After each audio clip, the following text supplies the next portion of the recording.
Greetings, Andy here again, and this is a sort of a quick recap of my top 24 albums of new release albums of 2024, and there's a few ties in here, so actually it's nearer 30, and it's less than half of the new ones I bought, so I've had to leave off some cracking albums which didn't quite make it. But now the reason I'm doing this now is I had a request which sort of made sense to just do a quick run through. So even though I've done an individual day by day video countdown during December, not everyone saw, well, not everyone saw any of them, and there's quite a few who didn't catch them all. So I'm literally going to run through these really quickly, not dwell on any of them. If you're interested in any individual one, then check out the video for it. It's easy to run through. I'll put a link to my video page, and basically day 1 was number 24 running through to day 24, which was number 1, so it's easy to find. So let's kick off with my number 24, and it is I also ought to apologise, even though I'd still got the albums out, they're all now in their plastic wrappers, and as this is a quick run through, I'm not taking them out, so there's a bit of reflection, apologies. So Goat and their eponymous album Goat, from Gothenburg in Sweden, completely bonkers psych rock, but really brilliant stuff. And a very snazzy coloured vinyl.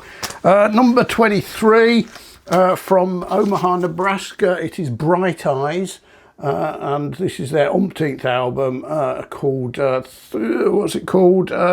5 Dice, All Threes, which I think came out in April, and very good it is too. Number 22 is St. Vincent, Annie Clark from Texas. All Born Screaming, really brilliant one, much better than her previous one, a proper return to form this album. A great female singer-songwriter, guitarist, everyone knows St. Vincent, so great album. And coming in at number 21 is Bill Ryder Jones and his album Yaki Da, which I think is, well, it's Welsh, I'm pretty sure it means good health. Bill, singer-songwriter, brilliant stuff. So that's Bill Ryder Jones and Yaki Da. Coming in at number 20, another return to form, Jack White. And sort of variously called Untitled or No Name. I thought it was actually called No Name, but I've seen it as Untitled. And this is back to his White Stripes best. It's really good garage rock. And slight departure for me at number 19, but a sort of discovery, a band that had been around a long time. This is their 9th album, and it's Dread Zone. So it's sort of dub reggae, but much more than that. It's much more complex, and just a brilliant album. Coming in at equal, so we've got a tie here. For this, there's a tie for number 18 and also a tie for debut of the year, and we have English teacher, This Could Be Texas, which won the Mercury Awards, and I also had a CD with some bonus tracks on it, but getting my album of the debut album of the year, and also a brilliant punk or post-punk album, is Sprints. And their record Letter to Self, and this gets my best debut. This came out in January, so I've been listening to this a lot through the year, and it's risen up the ranks as the year has gone by. And this particular version came with a bonus 7-inch with a few bonus tracks and a CD of the complete album, which is nice packaging as well, and is very resplendent in a sort of orange, marbly, splattery affair.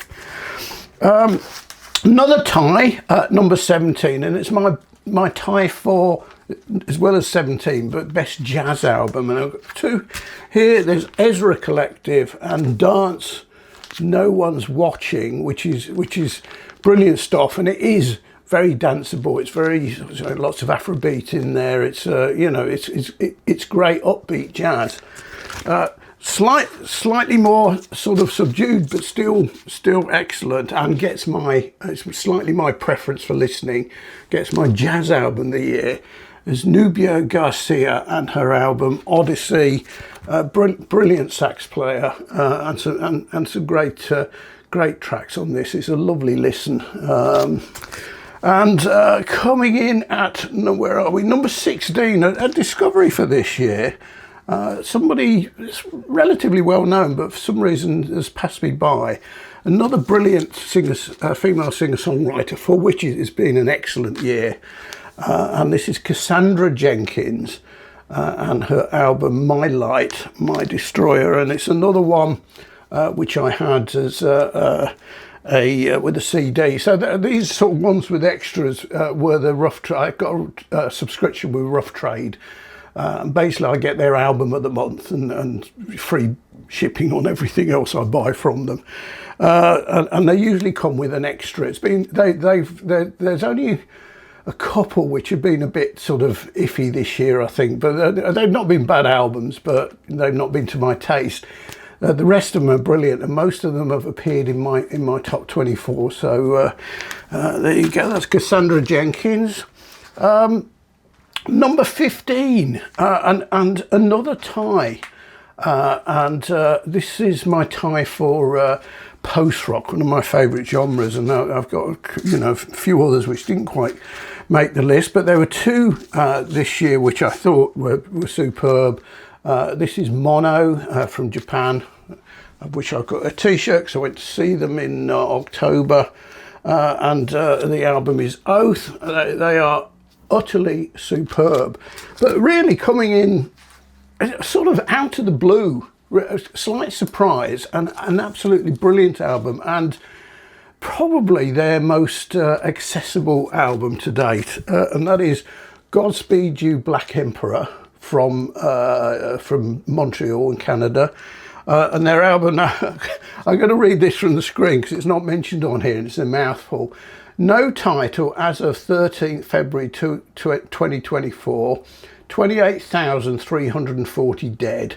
But the album is much more, I mean, obviously this is about war in the Middle East, and but the album is much more upbeat and positive than that. You know, it's not remotely dystopian like some of their earlier work.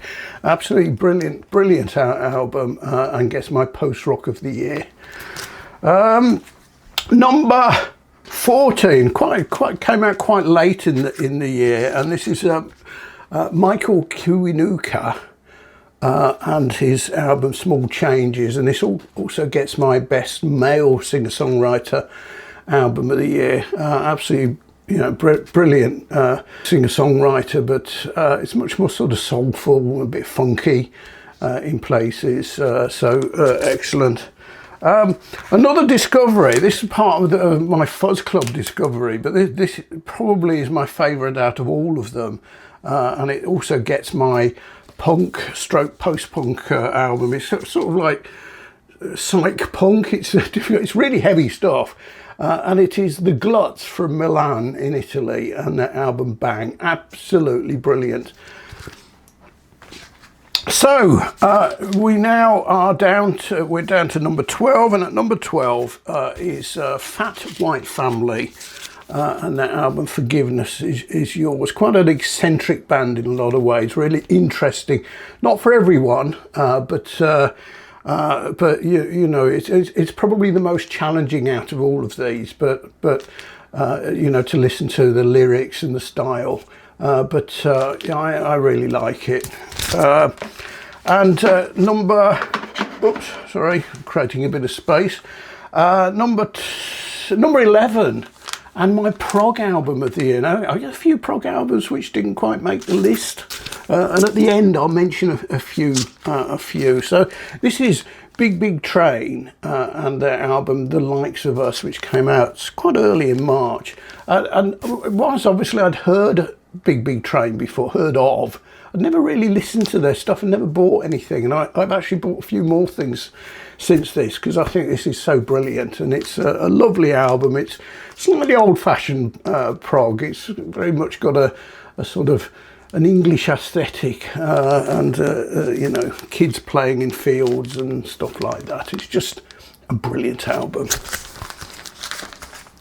And so now we reach my top 10, and coming in at number 10, and my best rock album, no, strictly speaking, it's blues rock, and that is Black Country Communion and their album 5, which not surprisingly is their 5th album. So this is brilliant. Joe Bonamassa amongst others in there, and just brilliant.